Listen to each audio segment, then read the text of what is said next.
오늘 이 저녁 시간 함께 읽을 하나님의 말씀 시편 126편 5절에서 6절까지의 말씀입니다. 시편 126편 5절에서 6절까지의 말씀 두 절밖에 되지 않아서 모두 다 같이 한 목소리로 말씀 읽도록 하겠습니다. 시편 126편 5절 말씀부터 다 같이 읽도록 하겠습니다. 눈물을 흘리며 씨를 뿌리는 자는 기쁨으로 거두리로다. 울며 씨를 뿌리러 나가는 자는 반드시 기쁨으로 그 곡식단을 가지고 돌아오리로다. 아멘. 오늘 이 시간 우리는 눈물로 씨를 뿌리는 시기라는 제목을 가지고 오늘 우리가 읽은 하나님의 말씀 함께 나누는 시간 갖도록 하겠습니다. 오늘 우리가 함께 읽은 시편 126편, 오늘도 이름 없는 시인의 시가 계속 이어지고 있습니다. 이 이름을 알 수 없는 시인은 오늘도 또 한 번 두 개의 양식을 통해 하나님께 기도드리고 있는데요. 오늘 시의 첫 번째 양식, 우리가 계속 언급해온 순례시의 양식입니다. 하나님 나라를 목표로 두고 살아가는 순례자로서 내가 이 세상을 살아갈 때 하나님께 얻은 모든 구원과 은혜와 축복에 감사와 영광을 올리는 기도의 양식이 바로 이 순례시의 양식이라 할 수 있겠습니다. 또한 이 시는 탄원시의 양식을 가지고 있습니다. 내가 고통스럽고 괴로운 가운데 있을 때 하나님께 기도하지만 하나님이 내 기도를 들어주시지 않는 것 같아도 내가 끊임없이 기도를 통해 나의 안에 죽어있던 믿음을 다시 되살려 나아가는 그 기도의 양식을 탄원시의 양식이라 할 수 있다는 것이죠. 오늘 시편 126편의 말씀 가운데서 시인은 세상 가운데서 자기가 경험한 모든 고통과 괴로움 그리고 감당할 수 없는 슬픔 가운데서도 여전히 하나님을 믿고 나아가는 이 끈질긴 믿음의 생활을 우리에게 보여주고 있습니다. 그렇다면 왜 시인이 이 고통과 괴로움 가운데서도 끝까지 하나님을 믿을 수 있게 되었는지 오늘 말씀 한 절 한 절 찾아보며 우리가 시인의 그 마음을 함께 나누며 살아갈 수 있길 소망합니다. 먼저 본문 5절 말씀입니다. 시인은 이렇게 기도합니다. 눈물을 흘리며 씨를 뿌리는 자는 기쁨으로 거두리로다 라고 말이죠. 시인은 지금 어떤 상황 가운데 있을까요? 시인은 지금 눈물을 흘리는 가운데 있습니다. 눈물을 흘리는 것도 우리가 보통 두 가지 의미로 눈물을 흘린다고 하죠. 너무 기쁠 때, 기쁨을 주체할 수 없을 때도 눈물이 나고, 슬플 때, 내가 정말 도저히 감당할 수 없는 슬픔과 고통과 괴로움이 내 삶에 닥쳐왔을 때에도 나는 눈물이 흐릅니다. 그런데 뒤에 보면은 기쁨으로 거두리로다 라는 표현이 있는 것으로 보아 앞에서 흘리는 눈물이 뒤에 있는 기쁨과 뭔가 다른 의미를 가질 것이다 라는 것을 우리가 어느 정도 추측을 해볼 수 있을 것 같습니다. 지금 시인은 자기가 감당하기 어려운 고통과 괴로움의 상황 가운데 놓여 있습니다.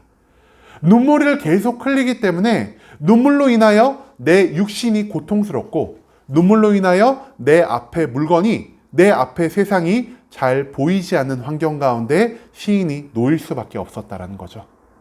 그럼에도 불구하고 눈물을 흘리면서 시인이 계속해서 하는 일이 무엇이었을까요? 바로 씨를 뿌리는 행동을 하고 있다는 것입니다. 시인은 아마도 농부였던 것 같습니다.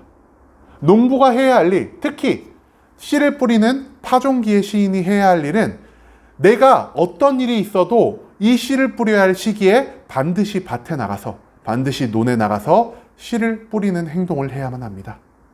하지만 시인은 지금 씨를 뿌리기에 너무나 육신적으로도 지쳐있고 마음적으로도 힘들어하고 있으며 무엇보다 슬픔으로 인해 눈물이 내 눈앞을 가리기에 내가 온전히 이 일을 할 수 없는 상황 가운데 놓여 있다는 것이죠. 그리고 이 농부의 상황을 아까도 제가 말씀드린 이 순례자의 상황에 대입을 해보셨으면 좋겠습니다. 우리는 하나님의 나라라는 한 가지 목표를 향해 이 땅에서 정착하지 않고 하나님의 뜻에 따라 하나님께 온전히 순종하며 하나님을 향한 믿음을 갖고 살아가는 하나님의 성도로서 이 세상의 순례자로서 살아가고 있습니다. 그리고 순례자의 삶을 살아가면서 우리의 삶 가운데 수많은 역경이, 수많은 고통이, 수많은 슬픔이 찾아올 수밖에 없다는 것을 제가 계속해서 여러분들께 강조하며 말씀드리고 있습니다. 이 순례자의 삶 가운데서 이 슬픔을 만났을 때 우리는 과연 어떠한 선택을 해야만 할까요? 우리가 순례자의 길을 모두 포기하고 내가 슬프니까 여기에 주저앉아서 내가 슬픔을 달래기 위해 이제는 하늘나라가 아니라 세상을 바라보며 나아가야겠다라고 선택을 할 수도 있고요. 그럼에도 불구하고 내가 여태껏 해온 모든 일들, 하나님 나라를 향해 나아가며 무슨 일이 있어도 하나님을 믿고 하나님의 뜻대로 살아가는 모든 것들을 포기하지 말아야 한다는 그러한 생각을 우리가 가질 수도 있을 것 같습니다. 그리고 이 두 가지 선택 중 시인은 내가 여태껏 해오던 것들을 그대로 유지하기로 결정합니다. 농부였던 시인, 순례자였던 시인은 자기가 과거에 한 모든 일에서 절대 벗어나지 않기로 결정을 합니다. 농부는 자기가 과거에 해왔던 것처럼 계속 씨를 뿌리며 살기로 결정을 했고요. 그리고 농부와 대비되는 순례자는 자기가 계속 해왔던 것처럼 하나님을 믿고 하나님의 뜻에 합당한 삶을 살아가며 내가 영원한 하늘나라를 목표로 영원한 하늘나라에만 소망을 두고 살아갈 것을 결정했다라는 것이죠. 시인이 왜 이런 결정을 했냐? 내가 지금 눈물을 흘리더라도 내가 지금 고통 가운데에서 이 일을 하는 것이 나의 힘에 부칠지라도 내가 끝까지 이 일을 붙잡고 나아가는 것이 결국 나에게 기쁨으로 돌아올 수 있다는 것을 확신하며 나아갔기 때문입니다. 그렇기 때문에 시인은 이 고통의 순간 가운데서 하나님이 나를 구원하실 수 있다라는 생각, 하나님이 반드시 나를 축복하실 수 있다라는 생각을 가지고 내가 여태껏 해온 순례자의 삶, 내가 여태껏 해온 씨를 뿌리는 삶을 절대 멈추지 않기로 결정했다라는 것을 우리가 이 5절 말씀을 통해 발견해야만 한다는 것이죠. 그리고 이후에 6절 말씀이 이어집니다. 그런데 6절 말씀이 굉장히 재밌는 게요. 5절 말씀과 차이가 거의 없죠. 울며 씨를 뿌리러 나가는 자는 반드시 기쁨으로 그 곡식단을 가지고 돌아오리이다. 여러분, 6절과 5절 말씀은요, 완전히 똑같은 내용을 담고 있습니다. 그런데 이 6절과 5절 말씀에도 조금의 차이가 존재하는데요. 크게 보면은 총 두 가지의 차이점이 이 5절과 6절 사이에 나타나고 있다라 할 수 있겠습니다. 네. 누가 한 분은 한 개를 찾으셨네요. 근데 반드시 전에 한 가지 또 다른 점이 있습니다. 5절에서 보면은 눈물을 흘리며 씨를 뿌리는 자는 이라고 했죠. 6절에서는 뭐라고 적혀 있냐? 울며 씨를 뿌리러 나가는 이라는 표현이 더해져 있습니다. 우리가 조금 집중해서 봐야 할 부분이 바로 이 나가는 이라는 단어란 거죠. 히브리어로 이 나가는 이라는 단어가 어떻게 표현되었냐?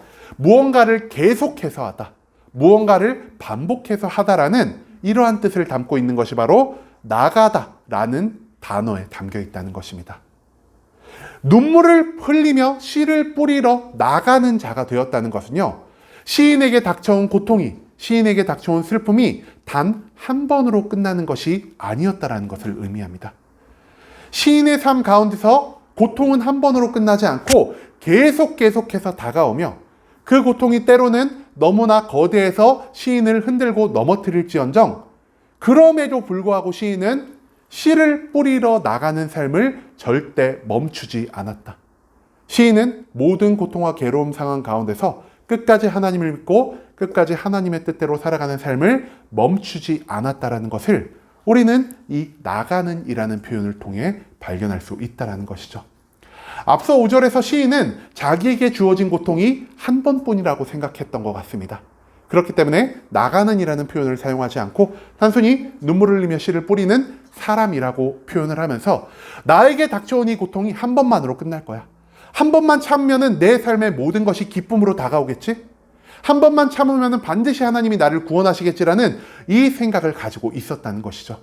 하지만 인생이 계속해서 이어져 나가고 나의 삶이 오랫동안 지속되는 가운데 시인은 한 가지의 진리를 더 발견하게 됩니다. 나에게 닥쳐온 고난과 괴로움이 단 한 번만으로 끝나지 않는구나.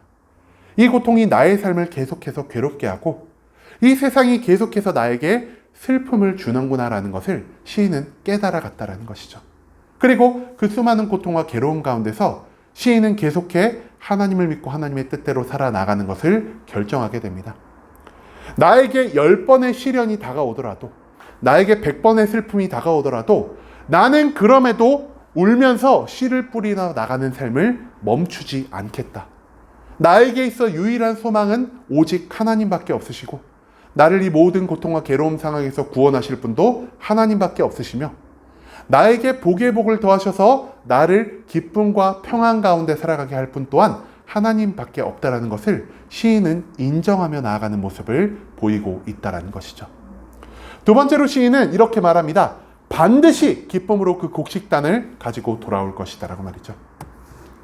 앞선 5절에서는 반드시라는 표현이 없었습니다. 시인이 단순히 기쁨으로 거두리로다 라는 표현만 하고 있습니다. 기쁨으로 거두리로다 라는 표현에는요, 반반의 마음이 담겨 있습니다.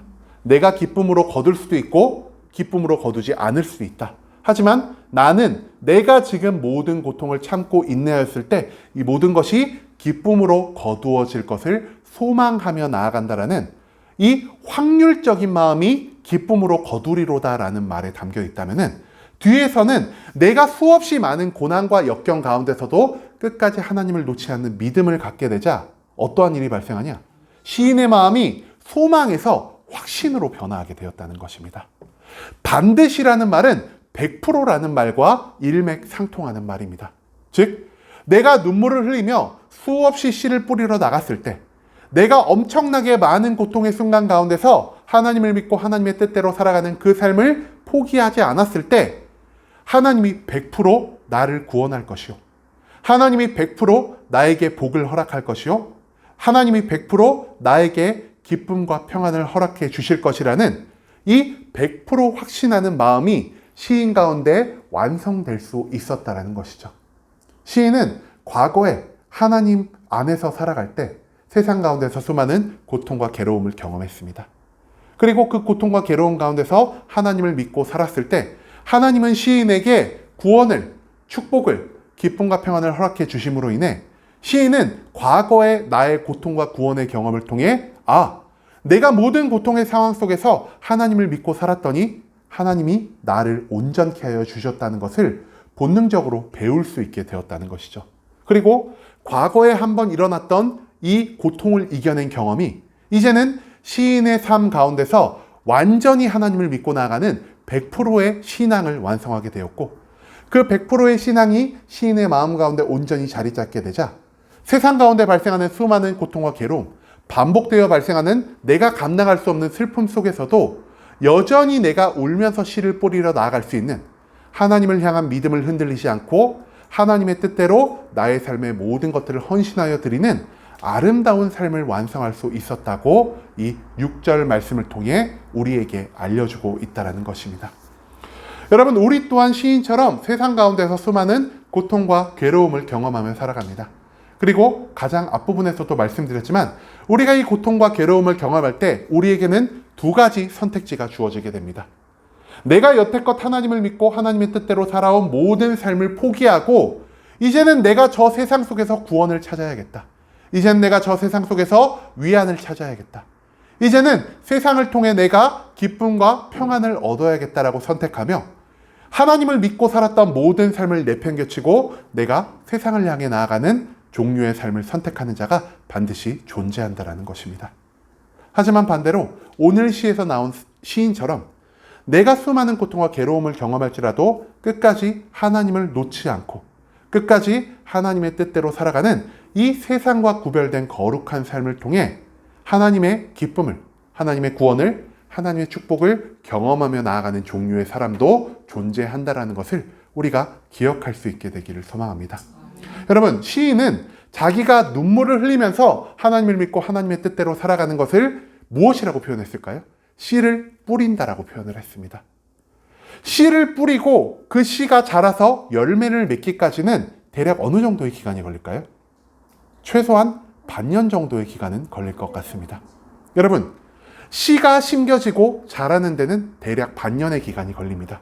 그 말은 무엇이냐? 우리가 하나님의 뜻대로 살고 내가 이 고통 가운데서도 하나님을 온전히 믿으며 살아갔을 때 그 온전한 믿음의 씨앗이 뿌려져서 열매를 맺을 때까지는 일정 기간의 시간이 필요하다는 것을 의미합니다. 즉, 내가 하나님을 믿고 살아가고 내가 하나님의 기쁨, 하나님의 축복, 하나님의 구원을 누리기 위해서는 그 씨앗이 자라 열매를 맺는 기간, 즉 내가 고통을 감내하는 눈물을 흘리며 씨를 뿌리는 시간이 반드시 우리에게 요구된다라는 것이죠. 그 모든 고통과 인내의 기간을 내가 버텨내야만 내가 뿌린 씨앗이 온전히 열매를 맺을 수 있을 것이고 그 열매로 인해 내가 하나님이 주시는 참된 기쁨과 참된 구원과 참된 축복을 누리며 살아갈 수 있게 된다는 것을 우리가 오늘 이 말씀 속에서 기억할 수 있기를 소망합니다. 여러분, 눈물로 씨를 뿌리는 상황, 그 고통과 인내의 상황은 우리 삶의 가운데서 하나님이 우리에게 요구하시는 참된 신앙의 증거입니다. 우리가 이제는 나의 고통 가운데서 흔들리거나 넘어지고 내가 세상을 선택하여 하나님을 버리고 세상 가운데로 나아가는 그런 어리석고 악한 삶을 선택하기보다 비록 내가 지금 고통과 괴로움을 감당해야 할 일이 있을지라도 비록 내가 나의 모든 괴로움의 순간을 오랫동안 인내해야 할지라도 그 모든 고통과 괴로움 상황 가운데서 끝까지 하나님을 믿는 믿음을 붙잡고 나아갈 수 있게 끝까지 내가 하나님을 따르는 온전한 신앙인의 삶을 이 세상에 증거하며 살아갈 수 있는 하나님이 기뻐 받으시는 씨를 뿌리는 자의 삶을 감당할 수 있게 되기를 소망합니다. 내가 고통 가운데서도 절대 하나님을 떠나지 않고 하나님이 나와 함께 하신다는 것을 인정하며 이제는 하나님의 때와 하나님의 장소, 하나님의 방법을 기다리며 내가 모든 것들을 오래 참고 인내하며 살아갈 수 있는 순복음 함께하는 교회 모든 성도님들이 될 수 있길 간절한 마음으로 소망하겠습니다.